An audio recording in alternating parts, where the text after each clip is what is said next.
ఇవాళ ఆకాశంలో అద్భుతం జరగబోతుంది. 54 ఏళ్ల తర్వాత సుదీర్ఘ సూర్యగ్రహణం ఏర్పడనుంది. అయితే మన దేశంలో సంపూర్ణ సూర్యగ్రహణం చూసే అవకాశం లేదు. ఇవాళ సంపూర్ణ సూర్యగ్రహణం ఏర్పడనుంది. 1970 తర్వాత అంటే దాదాపు 54 ఏళ్ల తర్వాత మళ్ళీ ఇలాంటి సంపూర్ణ సూర్యగ్రహణం ఏర్పడుతోందని ఖగోళ శాస్త్రవేత్తలు చెబుతున్నారు. అసలు విషయం ఏంటంటే ఈ సంపూర్ణ సూర్యగ్రహణం భారతదేశంలో కనిపించదు. ఈ అరుదైన సూర్యగ్రహణం ఏర్పడే సమయానికి మన దేశంలో రాత్రి అవుతుంది. దీంతో గ్రహణ ప్రభావం భారత్పై ఉండదు. ఇతర దేశాల్లో మాత్రం సుదీర్ఘంగా 7.5 నిమిషాల పాటు పగటిపూటే చిమ్మ చీకట్లు అలముకుంటాయి.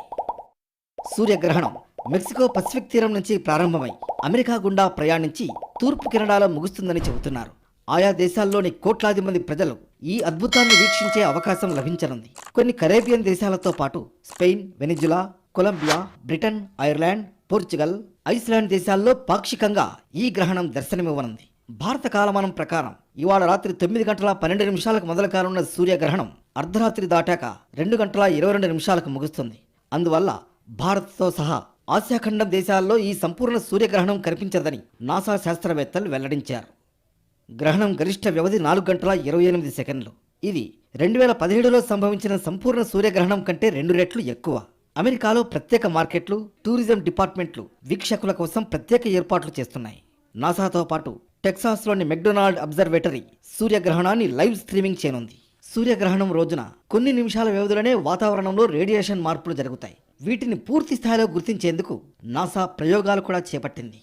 చేయాలన్నా శుభకార్యాలు ఇంట్లో ఏదైనా చేయాలన్నా ఈ సమయం మంచిది కాదు. కాబట్టి 8, 9 తేదీల్లో ఈ రెండింటిని కాస్త వాయిదా వేసుకోవడం మంచిదనేది కూడా పండితులు సలహా ఇస్తున్నారు.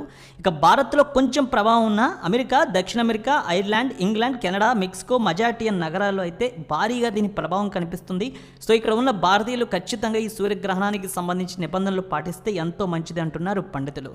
అమెరికాలోని అలాగే మెక్సికోలో, కెనడాలో, ఇంగ్లాండ్లో ఉన్న భారతీయులు, తెలుగువారు ఈ గ్రహణానికి సంబంధించినటువంటి జాగ్రత్తలు తీసుకోవడం మంచిది. హిందూ మత విశ్వాసాల ప్రకారం చూస్తే సూర్యగ్రహణ సమయంలో ఎలాంటి పూజలు శుభకార్యాలు చేయరనేది తెలుసు. అయితే ఆహారం కూడా తీసుకోరు. జ్యోతిష్య శాస్త్రం ప్రకారం సూర్యగ్రహణ సమయంలో నిద్రించడం కూడా మంచిది కాదు.